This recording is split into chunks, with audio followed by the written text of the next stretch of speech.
আজ চলো কুকিজের একটা রেসিপি নিয়ে চলে এসেছি। ঘরে থাকা জিনিস দিয়ে হয়ে যাবে। প্রথমে দেখো রুল ময়দা দিলাম, এবার দিলাম ওটস, ঠিক আছে, যে ওটস খাওয়া হয় সে প্লেন ওটস, আর দিলাম চিনি। চিনিটা তোমরা চাইলে এটা ডাস্ট করে নিতে পারো, কিন্তু আমার বেশ মুখে একটা লাগবে এরকম ব্যাপার থাকে বলে আমি চিনিটাও কিন্তু এমনি দিয়েছি। আর তেলের পরিমাণটা সাদা তেল দিয়েছি, তেলের পরিমাণটা একটু বেশি লাগবে, চিনিটা আমি বেশি দিয়েছি, তোমরা চাইলে একটু বাড়িয়ে কমিয়ে নিতে পারো। এবার শুকনো উপকরণগুলো ভালো করে আগে মিক্স করে নেবে, হাতের সাহায্যে দেখে নেবে এরকম ধরনের একটা বেশ দলা বাঁধছে, তখন জানবে যে ময়ামটা ঠিক আছে।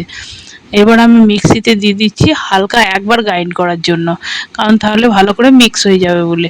তোমরা যদি এটাকে বেশি গ্রাইন্ড করো তাহলে কিন্তু এটা মিহি পেস্ট হয়ে যাবে। তাহলে এই যে ওটসের একটা বেশ মুখে লাগার ব্যাপার থাকে, বা চিনিটা আমি যে জন্য দিয়েছি বেশ একটা মুখে লাগার মতো থাকবে, হ্যাঁ, তো সেই জিনিসটা কিন্তু মিহি হয়ে যাবে। এবার তোমরা তোমাদের ইচ্ছা অনুযায়ী কিন্তু গ্রাইন্ড করে নিতে পারো। এবার দিলাম আমি খাবার সোডা, আর এটা দিলাম বেকিং পাউডার।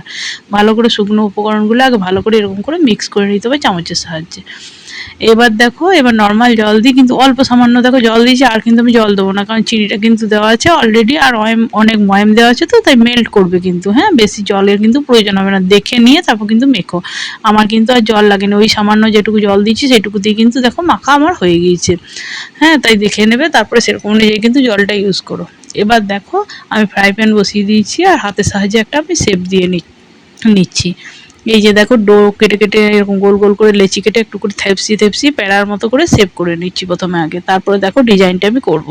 খুব সোজা ডিজাইন করব, যে কেউই করে নিতে পারবে, চাইলে তোমরা যদি এর থেকে ভালো কিছু জানো তো সেটাও কিন্তু করে নিতে পারো।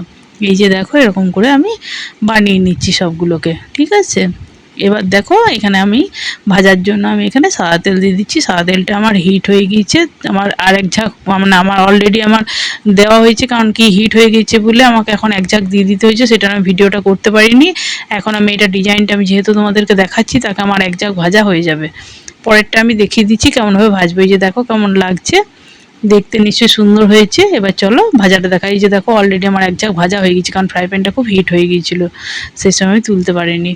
এবার দেখো আমি এরকম করে হালকা হাতে দিয়ে দিচ্ছি। ময়াম আছে তো, খুব খাস্তে হবে, একটু হালকা হাতে ভেজো, আর খুব বেশিক্ষণ ধরে কিন্তু ফ্রাই করো না, তাহলে কিন্তু মানে কালো হয়ে যাবে, ঠিক আছে।